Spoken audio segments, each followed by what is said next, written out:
ہر طرح کی تعریف اللہ کے لیے ہے جس نے ہر چیز پیدا کر کے ٹھیک اندازے پر رکھا۔ اس نے مومنوں کے لیے نیکیوں کے دروازے کھولے اور وہ ان سے پوری طرح واقف اور باخبر ہے۔ انہیں نیکیوں کی راہ دکھلائی اور انہیں اس چیز کے بارے میں بتایا جو مرنے کے بعد ان کے لیے ذخیرہ ہوگی۔ میں اس کی بہت زیادہ حمد بیان کرتا ہوں اور اس کا بہت زیادہ شکر بجا لاتا ہوں۔ میں گواہی دیتا ہوں کہ اللہ کے سوا کوئی معبود نہیں، وہ یکتا ہے، اس کا کوئی شریک نہیں، اور میں گواہی دیتا ہوں کہ ہمارے سردار اور نبی محمد اللہ کے بندے اور اس کے رسول ہیں۔ آپ لوگوں میں سب سے پاکیزہ، سب سے زیادہ سخی اور نیک ہیں۔ اللہ کا درود و سلام اور برکت نازل ہو آپ پر، آپ کی آل و اصحاب اور بیویوں پر، اور قیامت تک ان کی اچھی طرح پیروی کرنے والوں پر۔ اما بعد، مومنوں، میں خود کو اور آپ کو اللہ کے تقوی کی وصیت کرتا ہوں۔ عمریں چھوٹی ہیں اور اعمال تھوڑے ہیں، امیدیں دراز ہیں، فنا ہونے والے گھر سے باقی رہنے والے گھر کی طرف بلا شک منتقل ہونا ہے۔ اے ایمان والو، اللہ سے ڈرتے رہو اور ہر شخص دیکھ بھال لے کہ کل قیامت کے واسطے اس نے اعمال کا کیا ذخیرہ بھیجا ہے، اور ہر وقت اللہ سے ڈرتے رہو، اللہ تمہارے سب اعمال سے باخبر ہے۔ مسلمانوں، مال زندگی کا ستون ہے۔ وہ یا تو صاحب مال کے لیے نعمت ہوگا جس سے وہ اپنے رب کی اطاعت، معاملات زندگی کی تدبیر اور اللہ کے مباح کیے گئے دائروں میں اس سے لطف اندوز ہونے میں مدد لے گا، یا پھر وہ اس کے لیے وبال اور عذاب ہوگا، اور نعمتوں کی ناشکری، انعام دینے والے کا انکار، مال کے فتنے سے دھوکہ کھانا اور مال کو اللہ کی ناراضگی میں خرچ کرنا عذاب کا سب سے بڑا باعث ہے۔ آدمی کا مال وہ نہیں جو اس نے جمع کیا ہے کہ اس کے بعد اس کے ورثہ میں تقسیم ہو جائے، بلکہ انسان کا حقیقی مال وہ ہے جو اس نے ذخیرے کے طور پر اپنے خالق کے پاس اپنے لیے بھیج دیا ہے۔ صحیح بخاری میں ہے کہ نبی صلی اللہ علیہ وسلم نے فرمایا، تم میں سے کون ہے جسے اپنے مال کے بجائے اپنے وارث کا مال زیادہ محبوب ہو؟ صحابہ کرام نے کہا، اللہ کے رسول، ہم میں سے ہر ایک کو اپنا ہی مال محبوب ہے۔ آپ نے فرمایا، پھر اس کا مال تو وہی ہے جو اس نے آگے بھیج دیا، اور اس کے وارث کا مال وہ ہے جو وہ اپنے پیچھے چھوڑ کر چلا گیا۔ مومن کے لیے کتنا اچھا ہے کہ اس کے مرنے کے بعد اس کا نشان باقی رہے اور اس کے رب کے پاس ذخیرہ ہو، کیونکہ اہل قبور اپنی قبروں میں گروی ہیں، اعمال سے کٹے ہوئے ہیں، اور جو بھی انہوں نے اپنی زندگی میں کیا ان کا حساب لیا جائے گا۔ کامیاب انسان وہ ہے جو مر جائے اور اس کا عمل باقی رہے، وہ چلا جائے اور اس کا اثر قائم رہے۔ جاری رہنے والا صدقہ منقطع ہو جانے والے سے بہتر ہے۔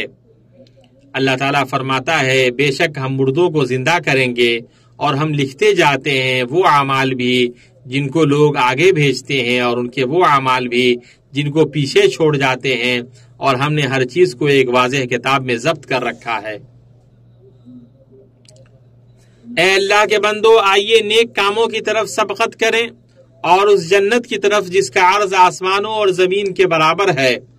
وہ اعمال جن کا اثر باقی رہتا ہے اور لگاتار ان کا اجر و ثواب ملتا رہتا ہے، ان میں ایک وقف ہے۔ وقف بھلائی کے افضل اور نفع بخش دروازوں میں سے ہے، اس لیے کہ اس میں اس کا اصل باقی رہتا ہے اور اس کا فائدہ جاری رہتا ہے۔ وہ قائم رہنے والا اصل اور ہمیشہ رہنے والا اجر ہے۔ وقف کرنے والا اگر فوت بھی ہو جائے تو انشاءاللہ اس وقف کا اجر اس سے منقطع نہیں ہوگا۔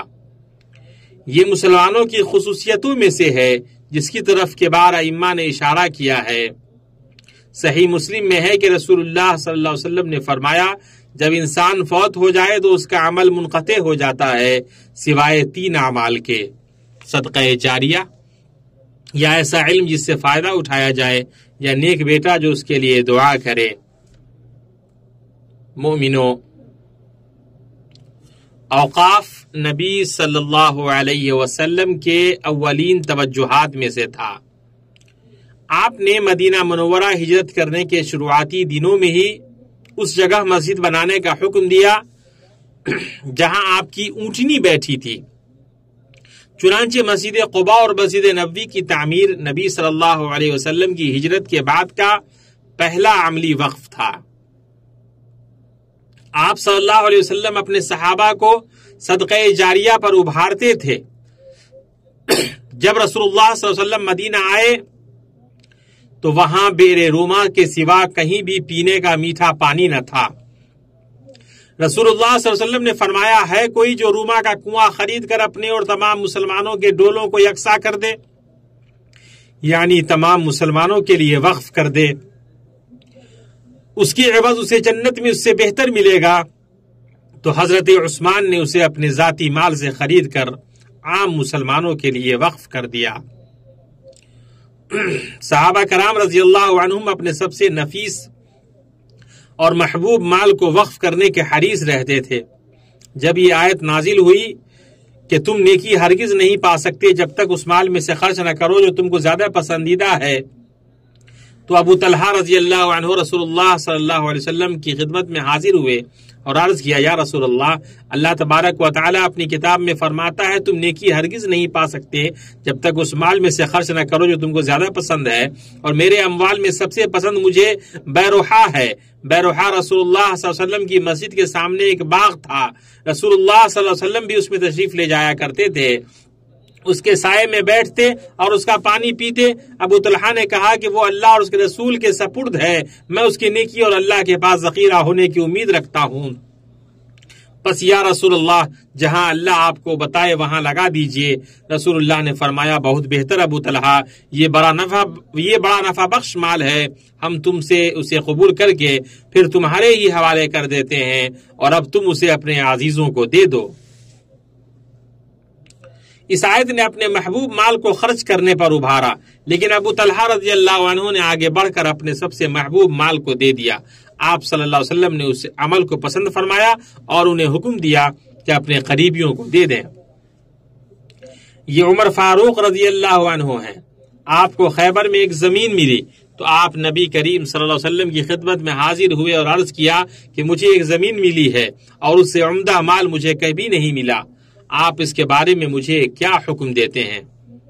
آپ صلی اللہ علیہ وسلم نے فرمایا کہ اگر چاہو تو اصل جائیداد اپنے قبضے میں روک رکھو اور اس کے منافع کو خیرات کر دو۔ چنانچہ عمر رضی اللہ عنہ نے اسے اس شرط کے ساتھ صدقہ کیا، یعنی وقف کیا کہ اصل زمین نہ بیچی جائے، نہ ہبہ کی جائے اور نہ وراثت میں کسی کو ملے، اور فقراء، رشتہ دار، غلام آزاد کرانے، اللہ کے راستے کے مجاہدوں، مہمانوں اور مسافروں کے لیے وقف ہے۔ یہ حدیث وقف کے لیے مشعل راہ ہے۔ اس میں وقف کے احکام بیان ہوئے ہیں، اس کے مصارف کو متعین کیا گیا ہے، اس کے نظام کو راسخ کیا گیا ہے۔ اللہ کے وسیع فضل اور رحمت میں سے ہے کہ آدمی کا اپنے میت کی جانب سے وقف کرنا درست ہے، چنانچہ میت کے قبر میں ہونے کے باوجود اس کو اس کا اجر پہنچتا ہے۔ صحیح بخاری میں ابن عباس رضی اللہ عنہما سے مروی ہے کہ سعد بن عبادہ رضی اللہ عنہ کی ماں کا انتقال ہوا تو وہ ان کی خدمت میں موجود نہیں تھے۔ انہوں نے آ کر رسول اللہ صلی اللہ علیہ وسلم سے پوچھا، یا رسول اللہ، میری والدہ کا جب انتقال ہوا تو میں ان کی خدمت میں حاضر نہیں تھا، کیا اگر میں کوئی چیز صدقہ کروں تو اس سے انہیں فائدہ پہنچ سکتا ہے؟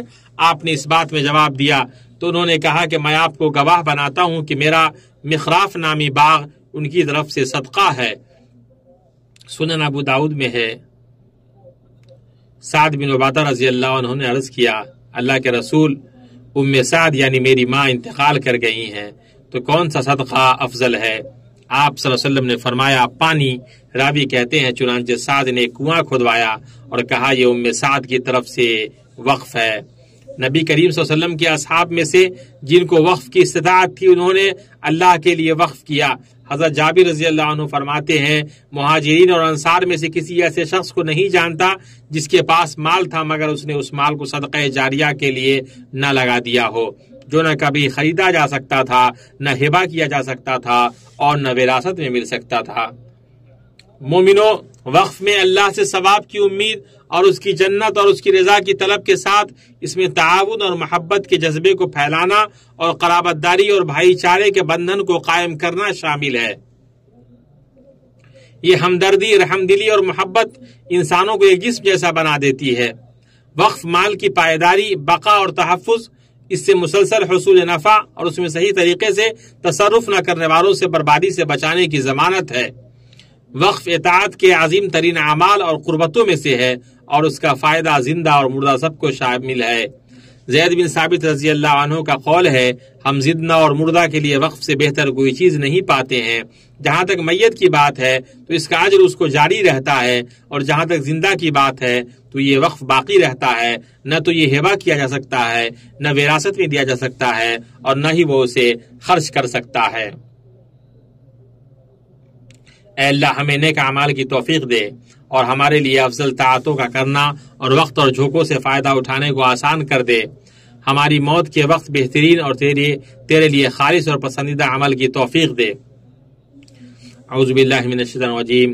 جب تک تم ان چیزوں میں سے جو تمہیں عزیز ہیں راہ خدا میں صرف نہ کرو گے کبھی نیکی حاصل نہ کر سکو گے، اور جو چیز تم صرف کرو گے اللہ اس کو جانتا ہے۔ اللہ تعالیٰ مجھے اور آپ کو قرآن و سنت میں برکت عطا فرمائے، مجھے اور آپ کو ان کی آیات اور حکمت سے فائدہ پہنچائے۔ میں کہہ رہا ہوں جو آپ سن رہے ہیں، اور میں اللہ سے اپنے لیے اور آپ کے لیے ہر طرح کے گناہ اور خطا سے مغفرت طلب کرتا ہوں۔ آپ بھی اس سے مغفرت طلب کریں، بے شک وہ بہت بخشنے والا رحیم ہے۔ ہر طرح کی تعریف اللہ کے لیے ہے، ہر طرح کی تعریف اللہ کے لیے ہے جس کی قدرت عظیم ہے، اس کی حکمت بلند ہے، اس کا نام بابرکت ہے، اور اس کے سوا کوئی معبود برحق نہیں۔ میں اس پاک ذات کی اس کی نعمتوں پر حمد بیان کرتا ہوں اور اس کی نوازشوں پر شکر بجا لاتا ہوں۔ میں گواہی دیتا ہوں کہ اللہ کے سوا کوئی معبود نہیں، وہ یکتا ہے، اس کا کوئی شریک نہیں، وہ اپنی بلندی میں یکتا ہے۔ میں گواہی دیتا ہوں کہ ہمارے سردار اور نبی محمد اللہ کے بندے اور رسول ہیں۔ آپ خوشخبری دینے والے اور ڈرانے والے اور روشن چراغ ہیں، رسولوں میں سب سے افضل اور نبیوں میں سب سے آخری ہیں۔ اللہ کا درود و سلام اور برکت نازل ہو آپ پر، آپ کے آل و اصحاب پر، تابعین پر، اور قیامت تک ان کی اچھی طرح پیروی کرنے والوں پر۔ اما بعد مومنوں، وقف مختلف ابواب میں مسلمانوں کے خرچ کرنے اور نوازنے، کوشش اور دلچسپی کی ایک روشن ثقافتی تصویر ہے۔ اس سے مسلمان اپنے معاشرے کو فائدہ پہنچاتا ہے اور اس کی ترقی میں حصہ ڈالتا ہے۔ اوقاف میں مسلمانوں کی سماجی یکجہتی پر تربیت اور ترقی میں اس کی حصہ داری پر زور ہے۔ جیسے مساجد، ہسپتال، یونیورسٹیوں میں تحقیقی مراکز، بیواؤں اور یتیموں کے لیے اوقاف اور دیگر سہولیات جن سے لوگ فائدہ حاصل کرتے ہیں کی تعمیر میں حصہ لینا۔ وقف مختلف خیراتی صورتوں اور معاشرے کے لیے متعدد فوائد پر محیط ہے۔ مبارک ملک مملکت سعودی عرب کے حکمراں اوقاف کی تعمیر، ان کی دیکھ بھال اور اصحاب خیر کے لیے ان کی راہیں آسان کرنے میں ضرب المثل ہیں۔ ہم اللہ سے دعا گو ہیں کہ وہ اسے ان کے میزان حسنات میں شامل فرمائے اور ان کے اجر و ثواب کو کئی گنا بڑھائے۔ اے اللہ کے بندو، ہم رمضان المبارک کے مہینے کے قریب ہیں، جس میں نیک اعمال کا اجر کئی گنا بڑھ جاتا ہے، تو اپنے لیے نیکیوں کو آگے بھیجو، اللہ سے کمی کا خوف نہ رکھو۔ ہر آدمی کو اپنی استطاعت و طاقت کے مطابق کوشش کرنی چاہیے۔ قابل اعتماد اور تسلیم شدہ اداروں کے ذریعے ہی اب یہ کرنے کی آپ کوشش کریں، چاہے اوقاف میں حصہ لیں یا مستقل طور پر کریں۔ جو بھی وقف میں حصہ لے گا وہ وقف کرنے والا ہی شمار ہوگا، اس کے اجر میں کچھ بھی کمی واقع نہیں ہوگی، خواہ اس کا حصہ کم ہی کیوں نہ ہو۔ اللہ کریم کے نزدیک تھوڑا بھی زیادہ ہے۔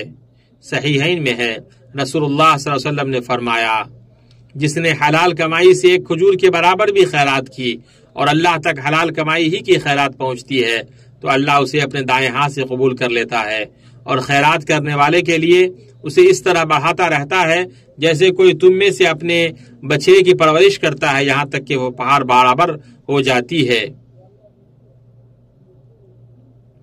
یہ تمام چیزیں نبی صلی اللہ علیہ وسلم کی اس قول میں شامل ہے۔